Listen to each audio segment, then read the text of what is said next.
Bon, j'ai démarré le T'as quel âge, Carla, toi? 28. 28 ans. Je les ai eus là le 15 juin.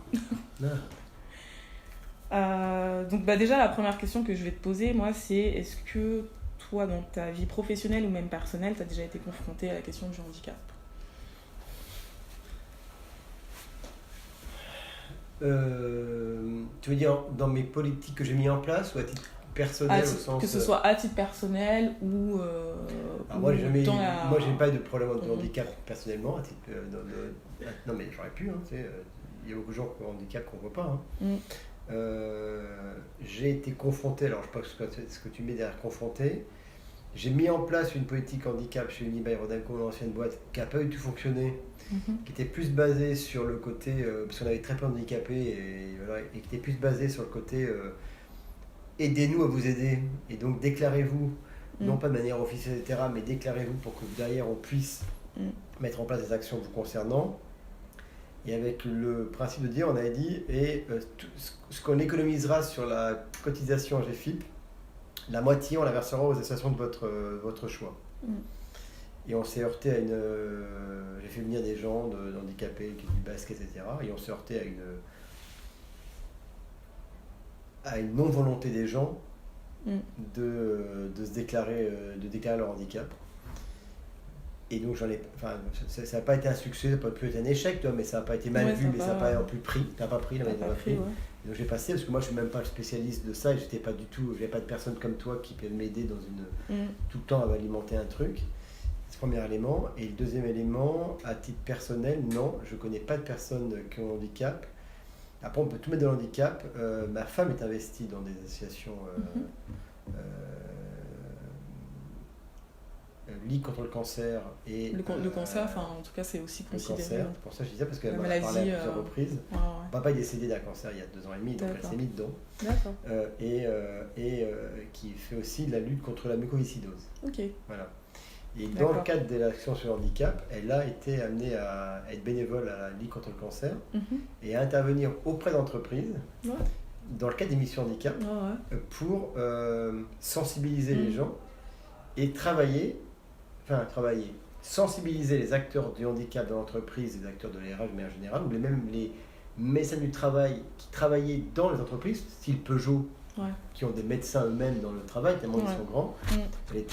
Elle était amenée à intervenir avec des médecins, etc., pour sensibiliser le sujet et faire en sorte que les gens pactisent, en plus c'était le terme, c'était pacte, P-A-C-T-E, mais derrière il y avait des acronymes à chacun des lettres, ça faisait pacte à la fin, mais c'est quelque chose, c'était un programme de réinsertion des personnes qui avaient eu un cancer ou qui avaient encore un cancer dans la vie professionnelle après les arrêts. Effectivement. C'est plus mon épouse qui a une vraie sensibilité sur le sujet, mais en général, moi après je suis pas le spécialiste. Et c'est la première fois en 23 ans de travail que j'intègre une entreprise comme Pierre Vacances Center Park où il y a une mission handicap dédiée et une action spécifique. Et que j'adore, mais j'ai pas eu, moi, là, cette expérience à titre personnel. D'accord, ok. Oui, effectivement, le cancer, ça fait partie de ce qu'ils appellent les maladies invalidantes, comme la mucoviscidose, qui sont effectivement considérées comme des handicaps dans la vie. Et je ne l'ai pas amenée ici parce qu'elle n'était pas autorisée à le faire, elle pouvait faire que 92. Ah, d'accord. Ou 78, voilà. Donc c'était par département. Exactement. Ok. Est-ce que toi, tu connais un petit peu, ou quelle connaissance tu as un petit peu du sujet de la désinsertion professionnelle? Aucune. D'accord. Tu n'as jamais entendu ce mot-là L'insertion professionnelle, oui. La désinsertion professionnelle, non. Non, mais la réalité, c'est quand je te dis, quand tu es dans une boîte... Je prends la dernière, mais... soit je suis dans une boîte avant sur laquelle la considération humaine n'était pas forcément la première en phase, en phase on payait puis on allait, soit des boîtes comme ça, où quand je suis arrivé, finalement, la seule élément qui marchait bien, c'était ça, c'est mission handicap. Donc je me suis concentré sur le reste. Voilà. Et donc j'ai pas acquis de compétences particulières sur le sujet. D'accord. De manière très humble. Parfait. Là, on va voir 2 parties, si tu veux, dans les questionnaires, parce que j'ai ma grille questionnaire.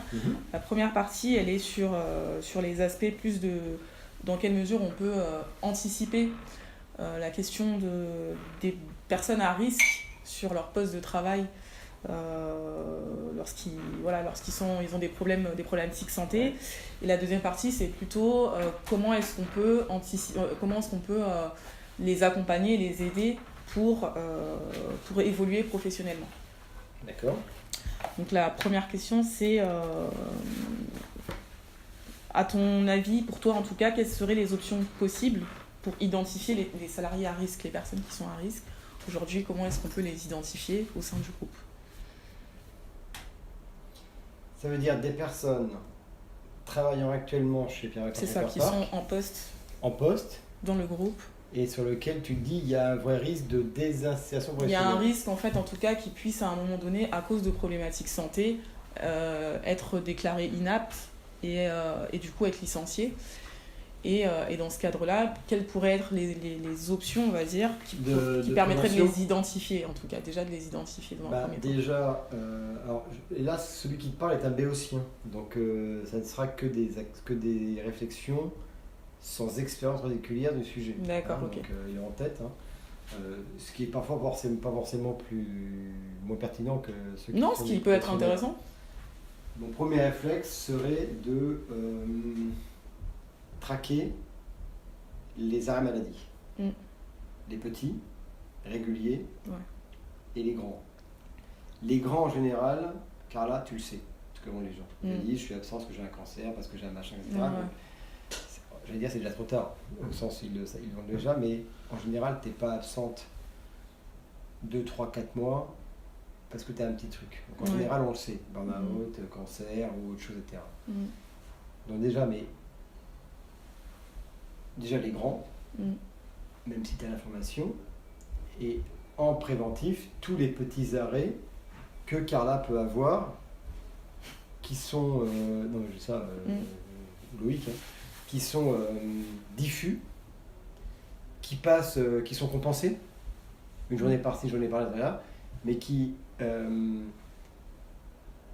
cumulation étant faite, peuvent laisser apparaître soit un je m'en foutisme, mais un système profité, entre guillemets, soit d'un réel sujet qui peut passer complètement inaperçu parce que c'est diffus. Voilà. Ça, c'est le premier élément. Pour traquer ensuite les gens, il faudrait essayer d'avoir des éléments de prévention.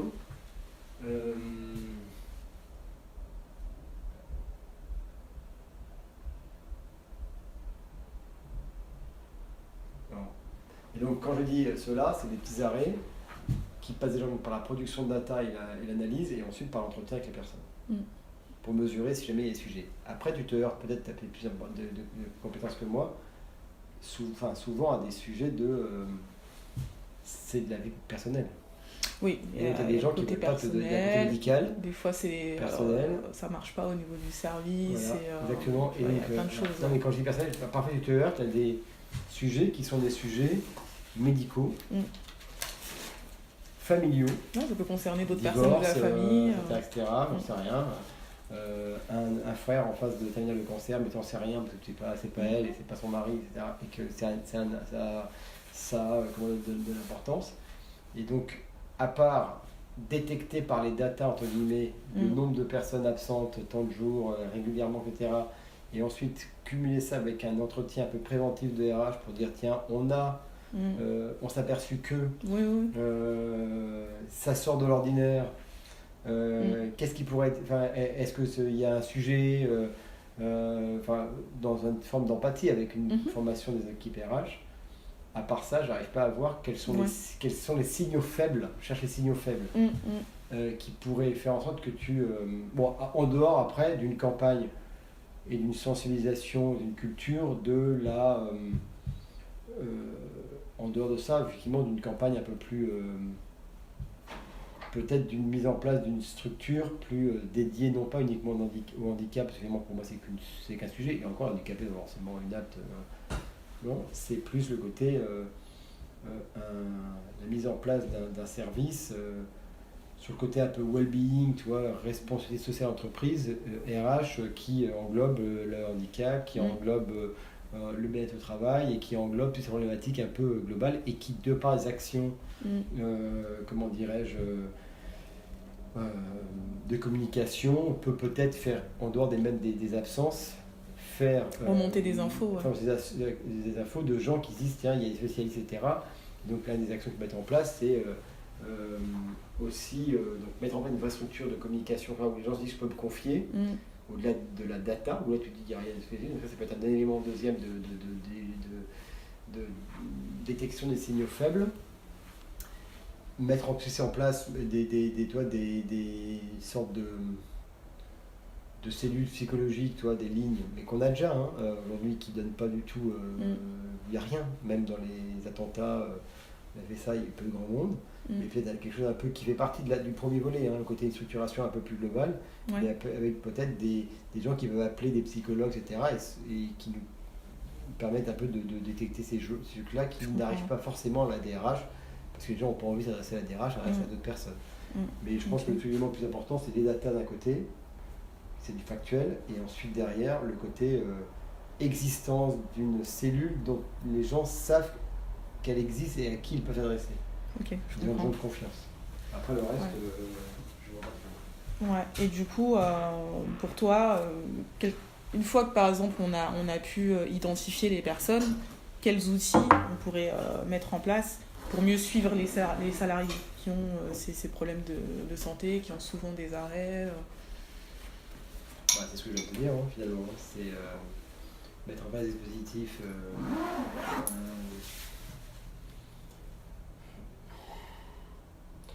Le premier élément, c'est qu'il faut que le service qui s'occupe de ces personnes-là soit compétent. Et quand tu as les RH, pas forcément pour ça que tu es compétent pour gérer des personnes en situation de handicap ou les personnes en situation de désinsertion professionnelle, parce que c'est pas de l'RH normal, classique. C'est, tu vois, c'est. Moi, tu me dirais ça, je dirais bon, moi, je fais ça dans le bon sens, avec du bon sens. Mais est-ce que le bon sens c'est adapté à ça? J'en sais rien. Donc déjà, ce qu'il faudrait, c'est mettre en place une structure dédiée qui donne confiance et des personnes qui sont surtout compétentes sur le sujet, soit qu'on forme, soit qui sont formés d'entrée, mais ça pour moi c'est un élément qui est essentiel, qui savent aborder les sujets, qui n'est pas forcément des sujets humains faciles à aborder.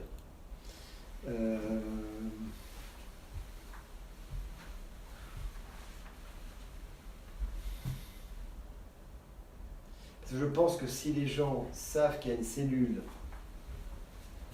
qui garde confidentiel ce qu'elles entendent, qui est capable de traiter avec un budget dédié des situations de détresse, c'est un peu le sujet, et ça ne sortira pas du sujet, ça peut être une situation de détresse, tu peux associer dans un problème quand tu as un problème de loyer, tu as un problème de rien, et qui ne règle pas tout, mais qui peut-être met en relation, trouve des solutions avec les banques, les machins, enfin tu vois, une sorte d'assistante sociale, mais plus interne. Si les gens savent que ça existe et savent que c'est efficace et que c'est confidentiel, je pense que c'est le meilleur moyen pour faire ça. Enfin, tu vois, moi je pense que les idées les plus simples sont les meilleures. Il faut que les gens se disent qu'ils ont un interlocuteur à qui ils peuvent s'adresser. Celui-ci est compétent et c'est garder confidentiel ce qu'il reçoit. Ok. Dans le cas, par exemple, où tu as des salariés qui sont en arrêt, où ça fait un moment déjà qu'ils sont en arrêt, que l'arrêt se prolonge, etc., dans quelle mesure tu penses que c'est possible de garder le contact avec ces personnes-là? Et comment ça peut se faire? Qui pourrait faire ça? Pendant leur maladie?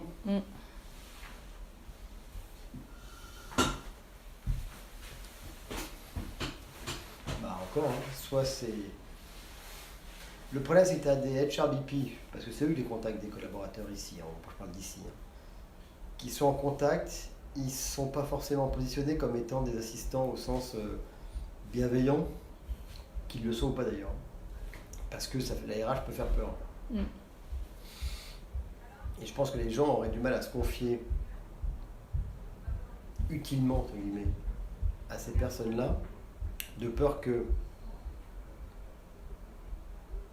ce qu'ils répètent, ce qu'ils disent puisse être un argument pour les virer, pour les licencier. et que les personnes en face d'elle, les HVP, soient vraiment humaines ou pas. C'est pas le sujet. Je pense que c'est l'image. Ouais, c'est l'image, ouais. Et voilà. Et donc, je pense que pour arriver à suivre ces gens-là pendant, encore une fois, c'est tout ce travail d'amont. Si les gens ont confiance dans une structure compétente, confidentielle et dédiée, ils pourront eux-mêmes venir le voir en prévention s'il y a un sujet. Des collaborateurs pourraient dire tiens, bonjour, je m'appelle Carla, je vous informe en off que Loïc peut avoir en ce moment des problèmes, etc. Et il y a un risque. Il vient de dire, un jour, il y a un gars qui est mort, je ne sais pas de quoi vraiment, il y a 2-3 ans, dans sa voiture, parce qu'en gros, sa femme l'avait largué, quoi. Ouais. Et le mec, il vit dans sa voiture. Ça, on n'a jamais su. Ouais. Et ça, c'est typiquement, quand tu vis dans ta voiture, c'est typiquement un cas de désinsertion totale. Et qui peut être très temporaire. C'est pas lié du tout à une inaptitude. C'était lié au fait que le mec, il avait juste été divorcé, sa femme l'avait largué de chez lui, viré de chez lui, il était à la rue, quoi. Il n'avait pas les moyens. Bon, après, qu'est-ce qu'il avait fait, j'en sais rien. Mais je vois qu'il était quand même à la rue. Et ça, c'est pas une inaptitude, c'est pas du handicap, hein, c'est juste une situation. Et donc, je pense que si jamais les gens ont dans leur tête une cellule identifiée, Carla peut dire à la cellule, Loïc a un sujet en ce moment. Juste, je vous informe en off, et que les gens puissent aller le voir sur, tiens, on a, puis avec des méthodes qui ne sont pas forcément des méthodes directes, on a appris que non, c'est qui fait que derrière les gens peuvent après avoir une bonne aide, et après quand ils ont été identifiés, et qu'on sait qu'il y a un risque, pour moi c'est la même cellule qui fait ça, parce que les gens ont confiance. Et après comment tu fais pour créer le climat de confiance, c'est garder le contact. Ah bah oui, tout est là-dedans. Quand tu es comme ça, de mon point de vue, après j'ai pas d'expérience et j'ai la chance de ne pas avoir été dans une désinsertion professionnelle, des insertions personnelles, un milieu qui est plutôt cadre, tu vois, donc voilà, donc j'ai pas eu ces sujets-là à traiter dans ma vie personnelle et pro, donc j'en parle comme d'un bouquin, mais tu touches à des sujets. J'ai quand même eu des collaboratrices, moi aussi, qui n'est pas une nappe, finalement elle est revenue, pour moi elle n'a jamais été considérée comme une nappe qui avait un cancer, et qui est partie. Je lui dis, je lui dis tu te préoccupes de plus rien, tu t'en vas et tu reviens. Et ton poste t'attend. Bon, en l'occurrence, elle n'a pas été une nappe parce qu'elle est revenue, son poste l'a attendu, maintenant elle est à la retraite. Donc j'ai pas été confronté à ça d'un point de vue sous l'angle inaptitude. Mais quand tu as confiance, quand tu es compétent, je pense que les gens se confient aux gens. Tu touches à l'intime. Donc tu peux pas te confier à ton manager classiquement ou à confier à quelqu'un que tu connais pas entièrement, où tu ne sais pas si tu vas avoir confiance et s'il n'y a pas de compétence. Donc la confiance et la compétence, la confiance premier, créer des conditions de confiance, et deuxièmement la confiance envers une structure qui elle-même est professionnelle, ça peut, c'est à mon avis le meilleur élément pour les gens de l'interne, pas encore malades, mais sur lesquels on a des signaux faibles, qu'on avait détectés par les data ou pas, ou pour les gens qu'on a détectés, qui sont malades, qui sont chez eux, et à qui on doit garder le contact. Tu ne peux pas avoir de cellules différentes de l'interne ou de l'interne / je ne suis pas encore malade, et ceux qui sont malades de l'externe. Tu ne veux pas avoir deux cellules en disant quand tu es malade, tu t'adresses à Carla. Par contre, quand tu n'es pas encore malade, mais tu peux l'être encore, mais que tu n'es pas très bien, à boîte, tu dois voir Loïc. De mon point de vue. Parce qu'après, ces gens-là vont revenir à l'entreprise, et il va falloir les réinsérer, et donc il faut que ce soit la même personne. Sinon, derrière, tu perds le fil. Et alors, je ne sais pas si tu dois peut-être connaître le principe des visites de pré-reprise. Ça, c'est bon. Est-ce que tu penses qu'une ou plusieurs visites de pré-reprise peut être utile?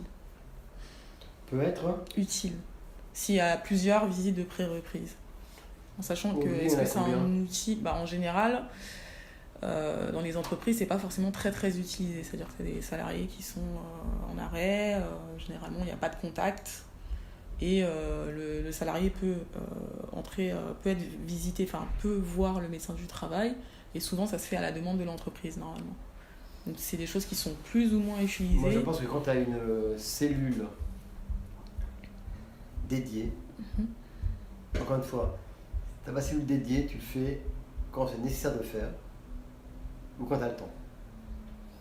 Et c'est jamais la priorité. C'est une cellule dédiée, pas dédiée, c'est mieux d'ailleurs. Elle doit avoir cette capacité non seulement de suivre les gens pendant leur arrêt, Et si tu les suis régulièrement pendant leur arrêt, par définition, tu n'as quasiment même plus de visite de reprise à faire parce que tu sais pourquoi, si la personne est capable ou pas. Après, tu parles de visite de reprise médicale, toi. Oui, c'est ça. Ouais, mais de mon point de vue, je ne dois même pas attendre la visite médicale de reprise pour savoir si la personne va revenir et si elle est apte.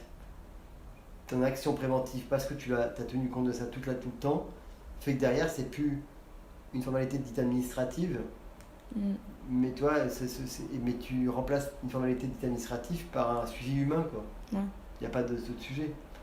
Et donc, bien sûr que quand tu n'as pas la capacité, tu sais bien avoir la visite de reprise, parce que tu n'es pas médecin. Mais si tu as des personnes qui sont capables de suivre la personne, tu découvriras rien en visite de reprise. Et d'ailleurs, même si tu pourras conseiller la personne, reste encore, tu n'es pas prête.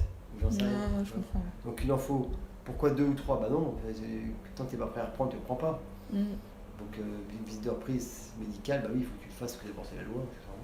Mais enfin, je ne suis pas sûr que 3 ou 4 avancent plus qu'autre chose. Ok. Aujourd'hui, dans quelle mesure, ou du moins dans quelles conditions, une adaptation de poste anticipée, elle peut être envisagée pour un salarié qui a un risque? C'est-à-dire, dans quelle mesure est-ce qu'on peut anticiper le retour d'un salarié, et dans quelle mesure est-ce que, dans ce cadre-là, on peut anticiper l'adaptation de son poste quand on sait que la personne elle est en arrêt, il y a un suivi, etc. Par rapport aux moyens de la RH aujourd'hui. Comment anticiper la reprise? C'est ça. Bah, on tourne en rond, c'est la même chose. Après, derrière, la personne qui serait en charge de détecter les signaux faibles, d'avoir une action de prévention sur ces signaux faibles détectés ou pas, en l'occurrence, de suivre les collaborateurs qui seraient malheureusement en maladie, et de préparer l'aide au retour. Pas...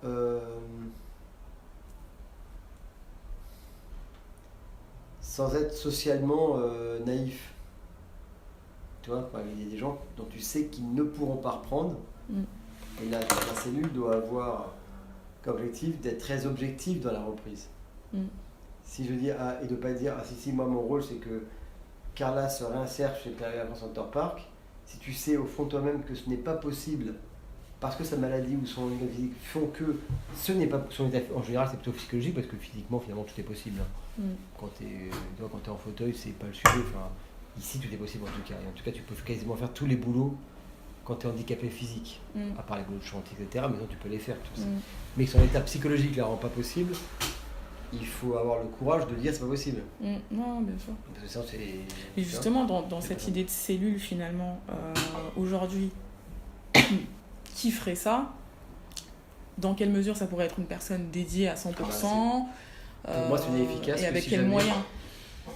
Pour moi, c'est inefficace que si jamais c'est comme la cellule handicap, tu vois, des personnes dédiées, qui ont une formation de psychologie, j'imagine,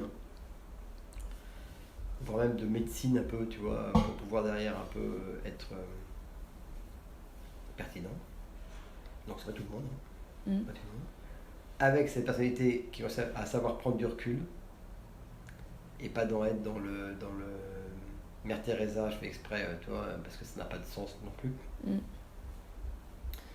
Donc tu perds toute objectivité et donc tu as besoin juste de challenger aussi.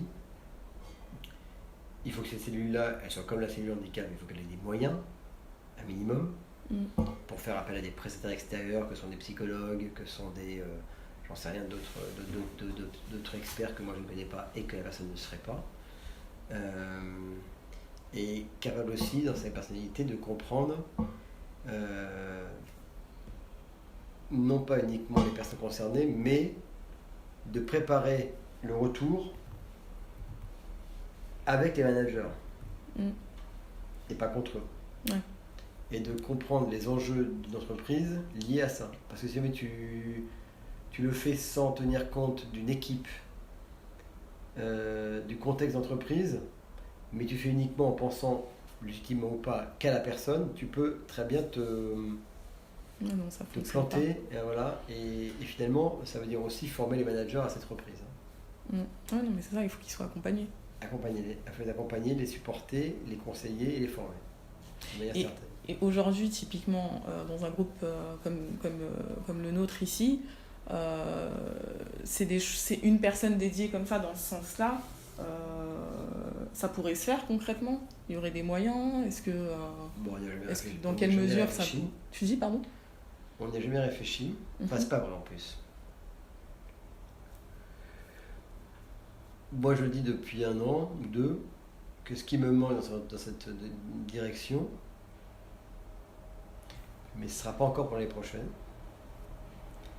c'est une personne dédiée à la RSE, la responsabilité sociétale d'entreprise, qui engloberait le handicap, qui engloberait le well-being, qui engloberait les enquêtes de satisfaction des collaborateurs et le suivi des arrêts comme ça pour la réalisation d'un peu un truc global. Et je pense que plus on va aller et plus on aura ce genre de service qui existe déjà dans beaucoup de boîtes d'ailleurs, mais pas là chez nous.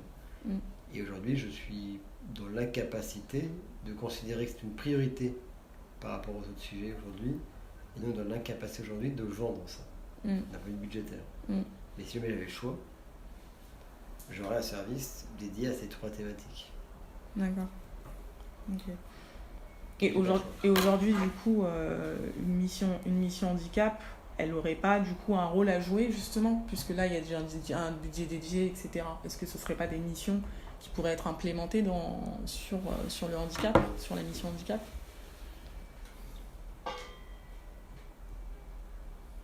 D'abord, ça concerne certaines personnes handicapées. Donc c'est mergé, c'est fusionné lorsque ça concerne les mêmes personnes, parce que finalement, une fois que tu as une personne en situation de handicap, tu gères que son handicap soit un handicap psychologique ou physique.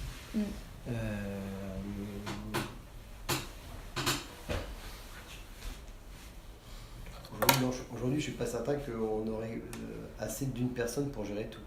Parce que le handicap, on a déjà besoin d'une personne, plus que d'une personne pour gérer tout ça. Donc la personne ne pourrait pas absorber tout. Donc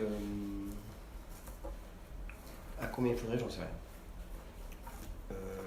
Est-ce que la mission handicap doit être inclue dans la responsabilité globale de cette mission? Oui. Combien il faudrait de personnes, j'en sais rien. Parce que je n'ai pas étudié le sujet finalement. Mais en tout cas, ça pourrait être intégré dans une des parties. Moi, c'est ce que j'ai à terme depuis 1 an ou 2, mais je n'ai jamais eu la capacité de pouvoir le vendre pour l'instant. Ouais. Okay. Parce que je pense que c'est extrêmement important. Pour 2 raisons. D'abord, parce que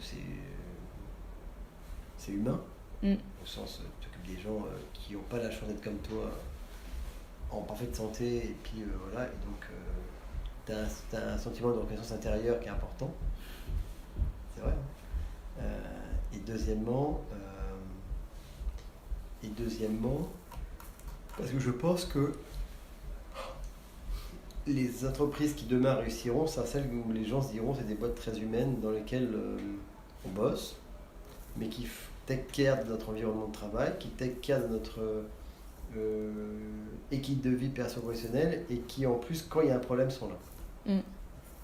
J'en suis intimement persuadé. Donc, à défaut de le faire par humanisme, ce qui je pense c'est une erreur, mais je pense que beaucoup de boîtes commenceront à le faire par nécessité business. Voilà.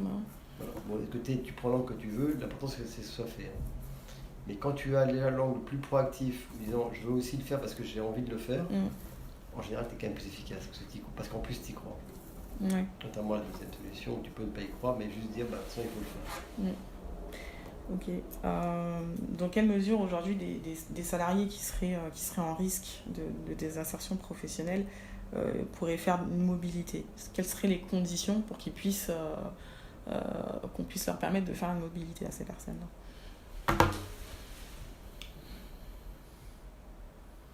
Alors moi là-dessus j'ai une position mais très naïve. Encore une fois, j'ai jamais été confronté, donc jamais été challengé sur ça. Je trouve que c'est pas rendre service aux gens que de leur donner des conditions particulières de mobilité.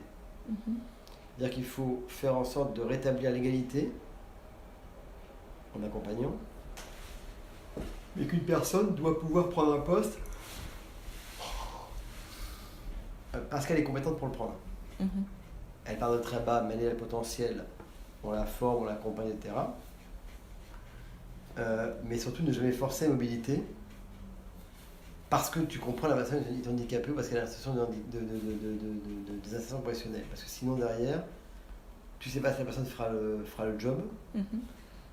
Tu rends pas le service à la personne parce qu'on dira bah elle a été juste nommée parce que elle a un problème social. Et puis c'est injuste envers les autres aussi. Donc il faut que tu remettes la personne au niveau, que tu l'accompagnes, mais que tu sois finalement aussi exigeant envers elle qu'envers les autres, toutes mesures gardées bien sûr, pour crédibiliser cette mobilité. Et que les gens se disent je ne la dois à personne et à rien.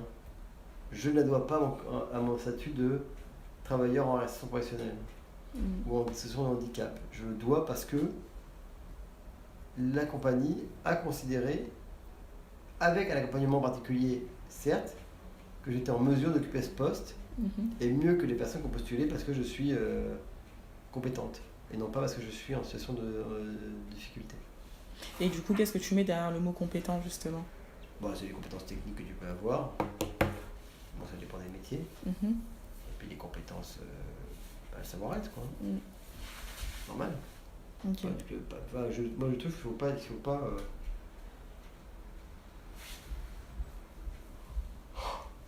il faut aider à remettre les gens sur le même niveau de possibilité. Mais que derrière, une fois qu'ils le sont, il faut être fair avec les personnes de ces catégories-là ou les autres dans les nominations, etc. Tu vois, faut être objectif. Il faut leur donner les mêmes, leur permettre de partir du même niveau, mais en ayant les mêmes exigences envers chaque personne. Après, l'exigence, ça veut dire que derrière, quand vous recrutez un collaborateur handicapé dans l'entreprise, vous ne le recrutez pas parce qu'il est handicapé. C'est un plus, vous dites c'est très bien, en plus on a le sentiment de donner la chance à quelqu'un, un sentiment de faire un geste sociétal qui nous remplit de fierté, mais tu ne recrutes pas quelqu'un qui a un handicap, c'est vrai que tu n'es pas persuadé qu'il va prendre le poste demain. Enfin, j'imagine quand vous le recrutez, vous ne dites pas, bon, il n'est pas très compétent, mais il est handicapé, on prend le quota. Parce que tu vas foutre à la merde le service qui l'accueille, et tu vas décribiliser la mission des gars en sa globalité en disant le mec, faites gaffe, c'est de l'assurance sociale. Et 3, tu vas décribiliser le collaborateur et pas lui rendre service. Voilà, donc... comment est-ce comment pourraient se former les personnes handicapées sur les métiers de l'entreprise aujourd'hui ? Les autres particulièrement ou en général ? Ceux qui sont ici. Mais nos métiers de l'entreprise de PVCP. Les métiers d'ici, comme tous les autres. Non, mais tu vois, nous, quand on convoque en formation, on n'a pas la liste des handicapés. Mais donc, comment ils pourraient se former dans le sens... quels moyens pourraient être mis en place pour qu'ils se forment ? Est-ce qu'il y a des choses qui pourraient se mettre en place ? T'as tout dans les personnes... d'abord, là, je focus sur handicapés, mais il n'y a pas que ça, mais c'est notre expérience, mais...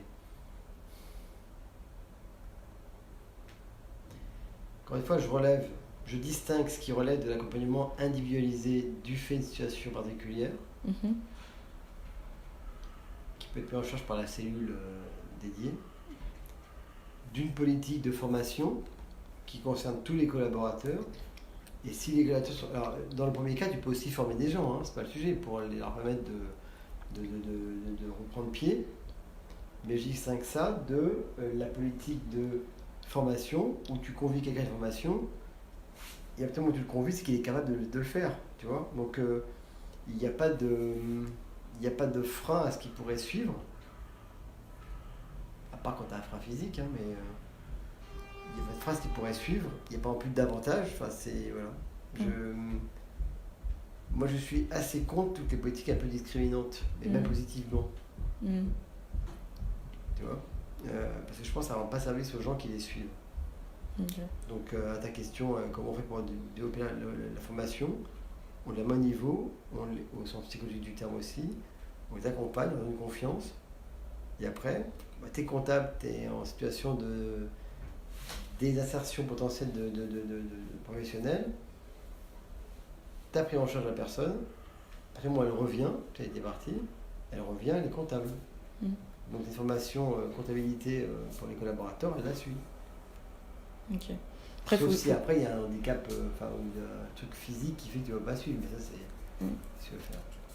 Je pose cette question notamment parce qu'il faut savoir que la plupart des personnes qui sont en situation de handicap, ou même qui ont des problématiques santé, souvent ça va toucher des personnes d'un certain âge, c'est-à-dire qu'elles vont tourner autour du 40-50 ans, et souvent, et ça c'est pareil pour les profils de personnes en situation de handicap dans l'entreprise, c'est à peu près ces âges-là, et souvent c'est sur des métiers aussi techniques, physiques, donc les métiers de ménage, les métiers, donc tous ces métiers-là qui, souvent, tu as des personnes dans ces métiers-là qui ne sont pas qualifiées et qui ne sont pas formées. D'accord. Et mon autre question, c'était, est-ce que, par exemple, aujourd'hui, l'entreprise, elle pourrait favoriser de la VAE et dans quelle mesure elle pourrait accompagner des personnes qui se lanceraient dans ce genre de démarche-là? Est-ce qu'il y aurait... La VAE, elle n'est pas que limitée aux personnes qui sont en situation de désinsertion professionnelle. Non, mais justement, c'est-à-dire que c'est un outil comme un autre qui pourrait être utilisé, mais aujourd'hui, comment est-ce que une personne qui fait ça pourrait être accompagnée dans l'entreprise?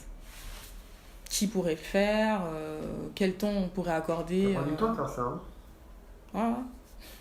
Non, mais c'est vrai, ça prend énormément de temps. Tu dois suivre les dossiers des gens. Et retracer leur vie, en gros, c'est ça la VAE. Tu retraces leur vie pour pouvoir derrière mesurer quelle est sa compétence, et ça prend beaucoup de temps. Tu dis qu'elle avait quoi? Une personne qui disait quoi qu'elle avait? Ma question c'était finalement, est-ce que l'entreprise elle pourrait favoriser de la VAE par exemple, et quelles seraient les conditions et comment est-ce qu'elle pourrait accompagner ça?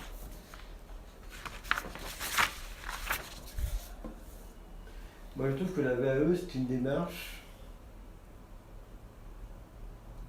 avant tout personnelle. C'est-à-dire que tu as des boîtes, j'en ai ça la dernière fois avec un mec qui passait le bac avec sa fille, il a 47 ans, qui n'a pas le bac, et qui disait que c'est une des conditions d'une promotion à venir. Si j'ai le bac, je pourrais, je suis en usine, être mieux payé, et puis éventuellement être capable de... recruter, de prendre telle position. Ici, il n'y a pas. En tout cas, je peux parler de personnes, on dit il nous faut minimum ce diplôme-là, au sens.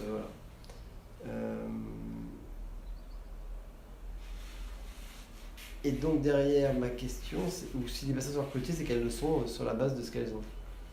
Et donc, j'ai plutôt en train de dire que la VAE, c'est quand même une démarche extrêmement individualiste. Personnel.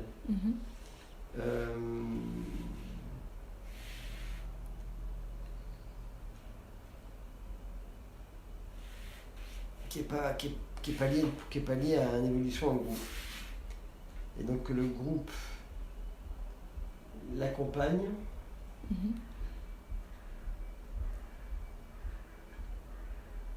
C'est dur une VAE, parce qu'une VAE, c'est un travail personnel aussi beaucoup, c'est un cumul de documents à prouver, etc., une expérience à donner. C'est pas forcément quelque chose... si la boîte peut mettre en place des structures pour aboutir à ça. Oui. Je dis ça et je pose cette question notamment parce que, par exemple, j'ai une salariée qui elle, a bossé en tant que chef de réception. Donc elle a été déclarée inapte sur son poste en tant que chef de réception, puisque du coup, ça demandait beaucoup d'efforts physiques qu'elle ne pouvait plus fournir. Mais entre-temps, sur ce poste-là, elle a accumulé pas mal de compétences finalement, puisqu'elle a bossé autant sur du recrutement que sur tout un tas de choses qu'elle a pu traiter au final sur son poste. Ça a été très, très polyvalente finalement. Et finalement, c'est un profil qui pouvait être valorisé au sein de l'entreprise. Elle a été remise sur un autre poste, je crois, en centrale, au niveau, je crois, de la réservation. Elle a été remise sur un autre poste plutôt d'assistanat, où elle a perdu quand même 10K sur son salaire. Et je me dis, là, par exemple, quand on a des profils comme ça, comment est-ce que finalement on peut revaloriser ce qu'ils ont pu faire au sein du groupe et leur permettre de passer un step supplémentaire finalement. Ouais, non, c'est intéressant. Je ne suis pas tout réfléchi au sujet, je t'avoue. Parce que là, on est dans un cas d'une... Non, tu as deux trucs. C'est soit tu considères que c'est une démarche individuelle, et c'est avant tout une démarche individuelle pour eux. Et parfois, tu te dis, effectivement, ça serait bien que tu puisses reconnaître tes diplômes, parce que je crois en toi et que ce serait intéressant que tu puisses le faire. Et dans ce cas-là, ça demande quand même un accompagnement. Voilà. Mais encore une fois, ça ne concerne pas que les personnes en situation de désinsertion. Moi, demain, je vais faire AE, j'en sais rien, j'ai un master de droit, mais je peux considérer que mon expérience vaut X ou Y diplôme, j'en sais rien. Et dans ce cas-là, je considérais que la boîte non seulement n'a pas été moteur, mais peut suivre, c'est pas grave. Ou même être proactif dans le côté, ça serait bien que tu prennes un peu de leçons comment ça s'appelle, de culture générale, par exemple, ou d'autres choses. Mais et être prêt à financer une partie. C'est-à-dire l'entreprise puisse... ou des comme ça, tu vois. Que l'entreprise puisse investir pour aider, accompagner la personne. Bah oui. Si elle voit dans son développement... Mais c'est un peu ça, c'est pas la VAE, mais ouais. Voilà, on fait pas de VAE ici. Je sais pas si c'est beaucoup répandu les VAE, mais si j'ai pas entendu parler de VAE de côté, je pourrais t'en parler de tout. Mais... Ouais. On est dans une boîte aujourd'hui, je pense, où la VAE serait plus utilisée à titre personnel. On a besoin de connaissances personnelles que comme une exigence professionnelle. Oui, parce que du coup, au niveau du groupe, finalement, le recrutement et même l'évolution de la mobilité, ça n'appuie pas forcément sur des qualifications. On identifie que la personne elle a les compétences, qu'elle a ce qu'il faut. Ouais. Bah ouais. Donc, dans l'habitude, je peux m'imaginer effectivement que dans cette cellule qui envoie tout ça, tu vois, de toute façon, tu as un budget dédié, de quel ordre, je sais rien, pour donner à la personne les moyens de pouvoir actionner des éléments au-delà des prestataires, en direct avec les collaborateurs, pour pouvoir les aider. Et y compris notamment sur la VAE, etc. Aujourd'hui, là, je parle de manière plus générale. Quelle évolution il peut y avoir au niveau des métiers? Est-ce qu'il y a des passerelles au niveau des métiers du groupe qui sont possibles? Est-ce que tu peux passer d'un métier technique à un autre métier? En tout cas, quelles sont les passerelles existantes sur les métiers du groupe?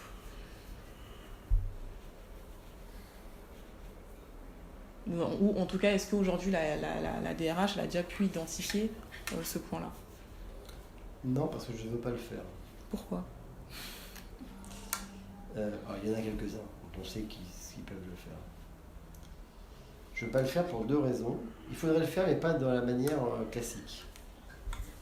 Quand tu identifies des passerelles entre des groupes, disant voilà, quand tu es stagiaire en mission handicap, tu as telle ou telle compétence, telle ou telle mission, etc. Et si tu veux passer à tel ou tel poste, tu te manques la compétence C et E, mais tu as la A, B et D, etc. Donc il faut que tu acquières le CE, etc. Parce que ce KIR-là requiert la compétence CE. Et je trouve que c'est tellement rigide. En gros, quand tu as commencé à faire ce travail-là, qui t'arrive du titan, tu prends un par un les éléments, parce que tu ne raisonnes pas personnel, tu raisonnes poste. Passerelle, c'est poste, c'est pas personne. Et une fois qu'il a fini, si tant est qu'il finisse un jour, la personne qui l'a fini en a tellement marre qu'elle s'est cassée, et que le travail de 4 ans finit à la poubelle, cette personne se l'approprier, et que donc tout le monde continue sa vie sans. Donc ça, c'est une des raisons qui fait que je suis assez rarement pour. Voilà. Ensuite, derrière, c'est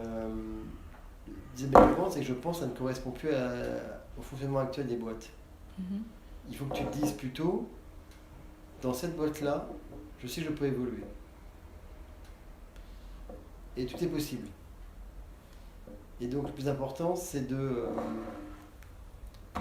se dire, je peux le faire, et donc j'y vais, mais qu'on ne soit pas freiné par une grille de compétences ou une grille de comportement. Ça veut dire que derrière, il n'y a pas des critères, etc., mais ça veut dire que il faut structurer une démarche qui se veut agile et qui se veut finalement déstructurée. Je n'ai pas encore réussi à trouver la clé pour le faire. Mais je pense que les modèles de passerelle très structurés, ça ne marche plus. Et comment est-ce que ça ne correspond plus aux réalités. Et comment est-ce que du coup, un salarié par exemple qui est en risque de désinsertion professionnelle par exemple sur un métier X ou Y pourrait se projeter sur un autre métier au sein du groupe si tant est qu'on identifie qu'il a ou pas les compétences. Comment est-ce que lui pourrait se projeter? Un peu ta question là. C'est-à-dire qu'aujourd'hui, si tu pars pas d'un modèle, on va dire, écrit, établi sur les passerelles qu'il peut y avoir pour qu'on puisse permettre à quelqu'un qui est là d'arriver là, comment est-ce que quelqu'un du coup qui est en risque de désinsertion professionnelle, qu'est-ce qu'on peut faire pour lui si demain il est sur un métier, un poste X et qu'il nous dit moi j'aimerais bien arriver là ou faire ça? C'est-à-dire comment tu peux arriver à la je dis pas qu'il faut pas... Non mais ça veut pas dire que quand tu fais ça, ça veut pas dire qu'il n'y a pas de règles. Ça veut pas dire qu'il n'y a pas d'analyse. Quand une personne postule, il faut bien sûr voir à chaque fois s'il a les compétences professionnelles, si elle peut, à défaut de les avoir, les acquérir et ou les perfectionner, et si elle a le mindset, le savoir-être pour pouvoir le prendre. C'est pas parce que tu n'as pas ce travail de structuration, de plan A, plan B, etc., machin, etc., que tu n'as pas de réflexion. Ce qu'il faut, c'est que chacun se dise c'est possible. La réalité, c'est que tout n'est pas possible, mais au moins je peux postuler. Et c'est dans tous les cas l'occasion toujours d'avoir un entretien avec la RH qui dit pourquoi, etc. Et qui après, derrière, si c'est pas pour celui-ci, ça pour un autre. Et identifier, mais encore une fois, Carla, pour les personnes en situation de désinsertion ou pas, les passerelles possibles, mais pas sur papier. Parce qu'une fois que tu as fait ça, les personnes ne se sentent pas tenues par ça. Demain, tu me dis, moi j'aimerais aller travailler au contrôle gestion. Est-ce que tu crois qu'on aurait prévu les passerelles entre le statut de handicap et un contrôle de gestion? Jamais de la vie. Parce que tu imagines que les passerelles, il faut quasiment avoir des passerelles avec tout le monde, absolu. Et aujourd'hui, mettre les gens dans des cases en disant, comme tu es la mission handicap, tu pourrais éventuellement être RRH et éventuellement être, j'en sais rien. Oui, mais moi j'aimerais bien être contrôleur de gestion. Ah, mais c'est pas prévu. Donc pas plus que pour les personnes en situation de handicap ou d'insertion professionnelle que les autres, il faut le prévoir. Par contre, si tu as une cellule dédiée, la connaissance qu'elle a de ces personnes qui sont forcément en nombre limité, la boîte n'est pas composée de personnes qui ont des problèmes d'insertion professionnelle. Enfin, tu vois, c'est pas... D'ailleurs, heureusement, ce serait quand même invivable pour tout le monde, voilà. Et surtout pas gérable. Si tu as une cellule spécialisée, elle échange beaucoup avec les personnes et elle-même a la capacité, par des relais internes que sont le recrutement, que sont les VP, que sont d'autres acteurs du sujet, de l'entreprise, de mesurer si ce que Carla m'a dit pouvait correspondre à une capacité qu'on avait de lui donner ce poste-là, sans finalement que sa situation de désengagement soit l'argument pour lequel on veut bouger, parce que ça ne peut jamais l'être, tenir compte de l'accompagnement nécessaire parce qu'elle est en situation de désinsertion particulier, et ensuite derrière l'accompagner globalement comme accompagner une personne valide, entre guillemets, tu vois. Ça oui, mais te dire ah bah oui mais Carla, toi donc en gros ta vie c'est que tu ne pourras postuler que pour ces deux postes. Ça n'a pas de sens. Et pour postuler sur les postes, il faut que tu acquières cette compétence. D'abord, ça ne veut pas dire ça, parce que tu peux très bien être sur un poste où naturellement ton poste ne nécessite pas telle ou telle compétence, mais que tu les as. Pourquoi pas? Tu pourrais très bien avoir ta formation dans ton truc, d'une formation de finance qu'on n'a pas besoin pour le poste de handicap. Là, on dirait qu'il faut que tu y sois. La réalité, c'est que tu l'as déjà. Donc les passerelles sont pas forcément écrites, ne correspondent plus à la diversité des gens qu'on a et à l'agilité qu'on doit avoir. D'accord. On a fait 2165 mobilités l'année dernière. C'est pas sur la base de... c'est parce qu'on a été agile. Voilà. Et donc, aujourd'hui, justement, pour des personnes en situation de handicap ou qui sont en situation de désinsertion, enfin en risque en tout cas, comment est-ce qu'on peut les aider à la mobilité? Et là, je parle vraiment de ce cas particulier, parce qu'on peut faire de la mobilité pour tout un chacun de manière un peu évidente, mais pour des personnes qui justement sont en situation de handicap, comment est-ce qu'on peut les aider à faire de la mobilité aujourd'hui au sein du groupe? Est-ce que ça peut passer par, je sais pas, par de l'aide à l'orientation? Est-ce que ça peut passer par du mentorat d'autres professionnels? Comment ça peut se mettre en place typiquement? Ce que tu viens de dire, qui sont des choses très simples finalement. Et moi je suis convaincu que les choses les plus simples sont les plus facilement déployables et donc les plus efficaces. Mais encore une fois, j'y reviens, alors peut-être une obsession, mais quand on a des gens dédiés à l'accompagnement de ces personnes-là, à la détection / à l'accompagnement, elles doivent avoir toutes ces compétences-là pour proposer toute une palette à ces gens-là, leur permettant de rattraper ce retard lié à leur handicap ou à leur situation particulière qui les met en situation de désinsertion professionnelle, et qui fait partie de... Mais, je vais dire, ça, Carla, le mentoring, le machin, ça, c'est pas lié uniquement à leur insertion. C'est accentué pour les personnes qui ont le plus besoin, mais quasiment on devrait le faire pour l'ensemble des collaborateurs. Pas plus... en gros, c'est qu'est-ce que... C'est plus large, c'est qu'est-ce qui... Politiquement, comment on renforce une volonté de proposer à nos collaborateurs des parcours de carrière et des mobilités dans le groupe. Quel dispositif on met en place, mais en général, et qu'est-ce qu'on met en place à l'intérieur de ce dispositif-là, en particulier pour des personnes qui ont à l'origine des situations qui font qu'elles ne sont pas au même niveau que les autres. C'est ça le sujet. Quoi particulièrement, j'en sais rien, Carla. Ce que tu me dis là, pareil, du saut de l'évidence. Et il y en a sûrement beaucoup d'autres, mais là, moi, c'est là où je suis persuadé de la capacité des gens d'avoir des expertises. Moi, j'y connais rien en ce sujet. Tu vois, donc je te dirais des bêtises. D'accord. Là, je suis sur la dernière question. Est-ce qu'aujourd'hui, la DRH, elle pourrait encourager la création de postes qui seraient des postes adaptés, qui répondraient aux objectifs de productivité de l'entreprise de manière générale pour des personnes à risque non. Et pourquoi? Moi, je préfère me dire qu'il n'y a pas de poste réservé. C'est ghetto. Tu vas rendre service, finalement, tu enfermes les gens.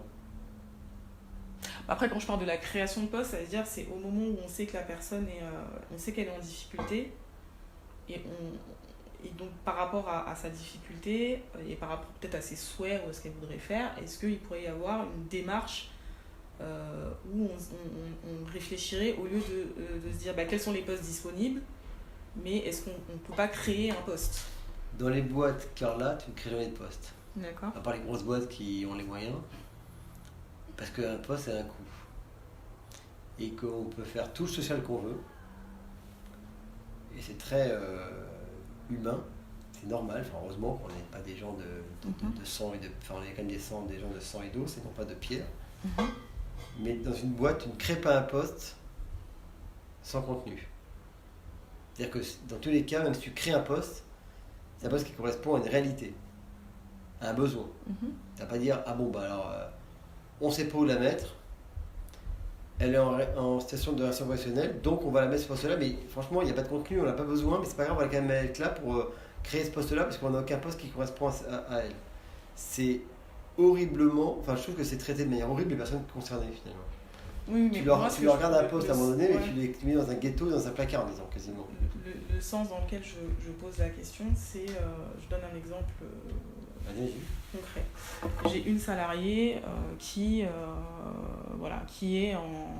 de toutes les façons, qui va risquer d'être en inaptitude sur un poste où elle est plutôt amenée à travailler sur des tâches physiques, etc. Et demain, cette personne-là, il faut la reclasser. Et il y a un service qui a besoin, je sais pas moi, de quelqu'un en compta pour venir faire un poste, pour venir bosser sur de la compta. Donc on a un poste de dispo qui est là.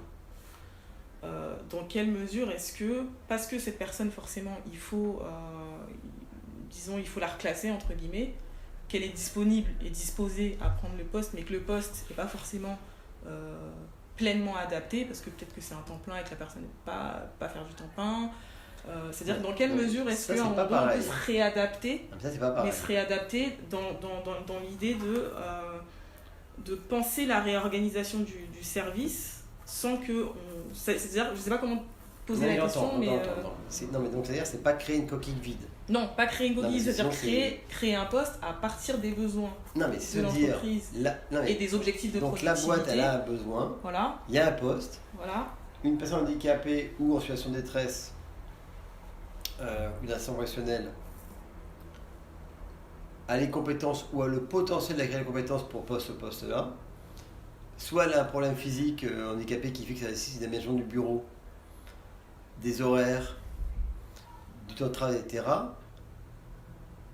Si on a checké que la personne avait la capacité de faire ce poste-là, qui est la première et la seule des conditions, c'est est-ce qu'elle est capable de faire ce poste-là en compétence, et non pas parce que elle est handicapée, noire, blanche, jaune, j'en sais rien, etc. Tu vois, c'est pas le sujet. Jamais, c'est discriminant, mais positivement, mais finalement, c'est très souvent pour les personnes qui le font, qui ont le poste. Tu l'as parce que tu es handicapé. Bah oui, non, je l'ai parce que je suis compétente.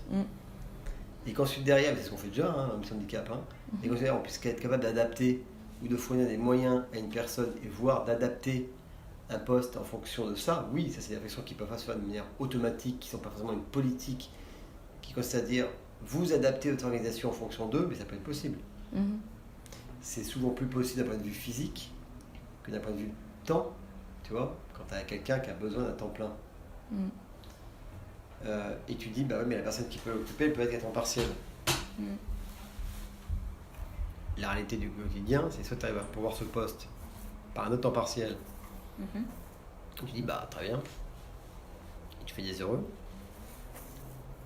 Soit tu sais que c'est impossible de pourvoir cette autre moitié sur le marché, pour plein de raisons, tu ne trouveras pas, mais tu as besoin de l'autre moitié, et que personne ne peut l'absorber dans tes équipes. La personne qui va prendre le poste ne peut pas l'absorber non plus parce qu'elle peut travailler que 2 jours par semaine, et tu es incapable de recruter quelqu'un sur ce poste-là parce que tout le marché l'offre à temps plein et qu'il y a beaucoup de gens il y a beaucoup d'offres sur le marché, bah, tu ne peux pas te permettre d'adapter. Parce que tu as besoin d'un temps plein. Tu vois. Donc c'est adapté dans la limite, c'est adapté par rapport à ça, dans la limite que ça corresponde en premier, que la personne puisse acquérir les compétences ou les compétences pour acquérir ce poste, et deuxièmement que ça puisse correspondre aux besoins de l'entreprise. Parce que sinon derrière tu résous pas le problème. Et là je pousse encore un peu le truc. Est-ce que par exemple, comme on sait, la plupart des gens qui sont touchés par ça, c'est des gens qui vont être peu qualifiés, etc. Mais disons, on a une personne, en tout cas peut-être compétente, mais n'a pas forcément les qualifications, ou est sur un poste qui de toutes les façons ne va pas lui permettre de se dire je vais passer de la technique à, je sais pas moi, un poste au siège dans la com. Mais admettons, on a un cas comme ça, une personne qui nous dit bah voilà, moi j'aimerais bien faire de la com. Admettons. Est-ce que ça pourrait être envisageable aujourd'hui, dans une démarche quasiment presque d'innovation, de se dire on récupère une personne qui pourrait avoir du potentiel et qu'on l'accompagne sur une évolution et un poste évolutif. Car là, ça se fait, pas de manière permanente, mais tu peux faire de la VAE, faire des formations, faire un pari des formations internes, etc.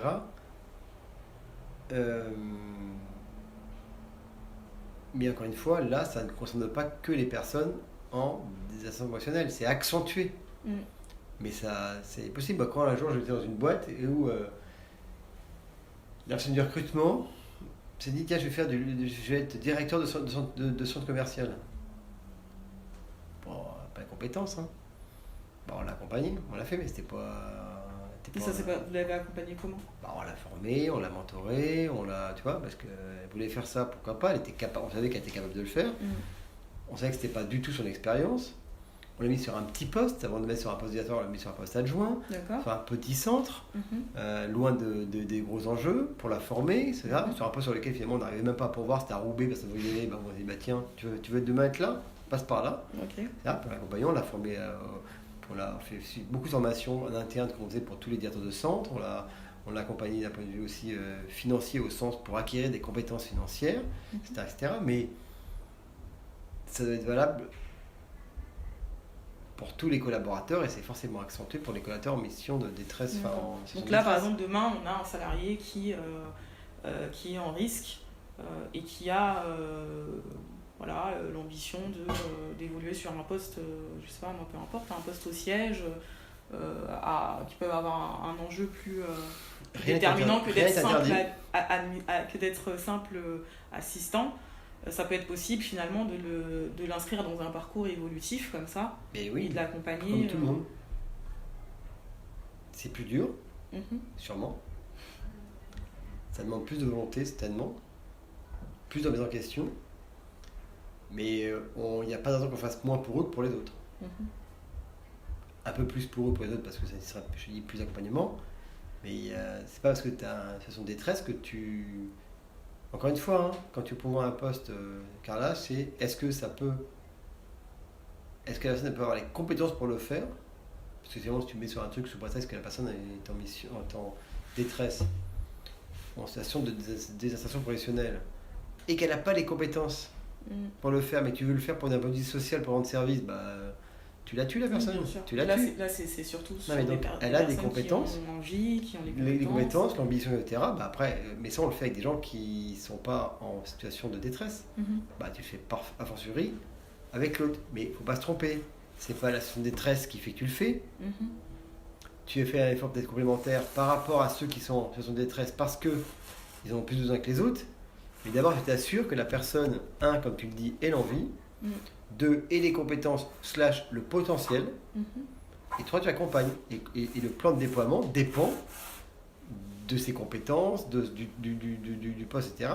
Et forcément est plus important pour des personnes qui ont besoin de plus d'accompagnement.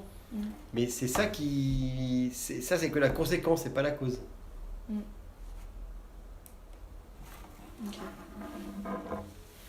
C'est normal.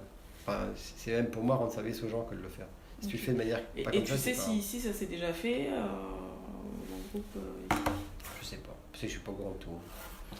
Non, mais tu vois, l'opérationnel, moi, je représente au quotidien, il y a certainement, s'interroge les HRVP, des personnes qu'on accompagne dans les mobilités, plus ou moins lourdement.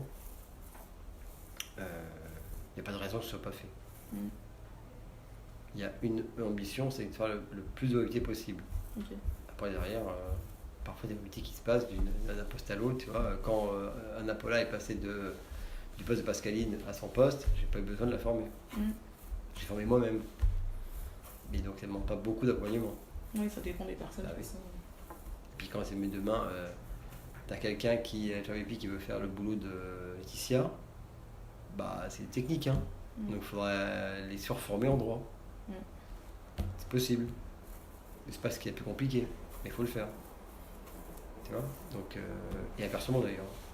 Et du coup, dans les mobilités qui ont pu avoir lieu ici dans le groupe, généralement les personnes elles sont formées en interne, c'est ça? Comment ça se passe? Oui. Je pense. Après, encore une fois, Carla, je suis pas le mieux passé pour te répondre parce qu'il y a plein de choses que je vois pas. Moi, je vois des choses, des choses. Et justement, pour conclure, peut-être tu peux me dire un petit peu ce que toi tu fais justement au sein du groupe en tant que DRH finalement. Pas grand-chose. C'est mon métier, ça consiste à définir où on veut aller, à définir un plan d'action, une stratégie RH en fonction de où va le groupe en termes de business, / de son niveau de maturité en RH et donc de niveau aussi de développement qu'il lui faut, je vais dire quasiment quel que soit où il va au niveau de business, tu vois, de mettre en place des structures qui vont bien, et des politiques, pardon, et ensuite de m'assurer que les équipes RH en charge, qu'il y ait en face d'eux des équipes RH en charge de délivrer ces objectifs-là, et donc il faire en sorte que mes équipes soient les plus compétentes possibles et les plus solides possibles. Répondre aux enjeux business, définir une stratégie RH qui réponde à ça et qui réponde à ce que nous on a aussi en tête pour les RH, pour le groupe, hein, pas pour le département RH, et mettre en place des équipes pour pouvoir derrière répondre à ces enjeux-là. C'est ça mon boulot principal. Au-delà de tous les sujets d'ordre opérationnel que je peux traiter par-ci par-là, mais ma mission c'est ça, et d'accompagner de faire en sorte que les ressources humaines, au sens pas direction, mais les ressources humaines, les gens finalement, les collaborateurs, que le groupe dispose des compétences associées à son ambition business. C'est ça et donc derrière, ça passe par détecter les gens qui vont porter le business demain, sécuriser et retenir les autres collaborateurs qui auraient ou pas la capacité d'évolution par la mise en place d'une ambiance, de mesures d'équilibre de vie, de tout un ensemble qui fait que les gens se disent bah tiens c'est quand même sympa de travailler chez les vacances. Donc s'assurer de tout ça, donc à la fois des compétences, de cette atmosphère, et puis voilà, c'est ça mon boulot. Et après de répondre à toutes les sollicitations que j'ai de part et d'autre individuellement et qui sont pas forcément, qui peuvent être très particulières. Voilà. Okay. Et en gros que les collaborateurs extérieurs, les candidats extérieurs aient envie de venir parce qu'ils se disent là il y a une vraie ambition, j'ai un vrai boulot, l'atmosphère est sympa, mes collègues sont sympas et mon manager a l'air sympa aussi, donc je vais bouger. Que les collaborateurs en interne, qui ne sont pas les candidats, se disent la même chose pour rester. De m'assurer que pour rester aussi au-delà de l'atmosphère et de l'émission, etc., c'est qu'ils puissent se dire que je peux en plus grandir dans l'entreprise et donc je peux être mobile. Et puis en plus, tiens, on take care de cette boîte. Vous voyez, il y a une mission handicap, elle est quand même forte, c'est vraiment de l'ADN de la boîte. Ça, je me suis battu moi, pour que jusqu'à la dernière minute pour qu'ils la signent, et finalement ils vont la signer. Ça fait partie de l'ADN de notre boîte, côté social, tu vois, responsable. Voilà, c'est ça l'objectif premier. Ok, top. Voilà. Bah, merci beaucoup. J'espère que ça t'a été utile, Carla.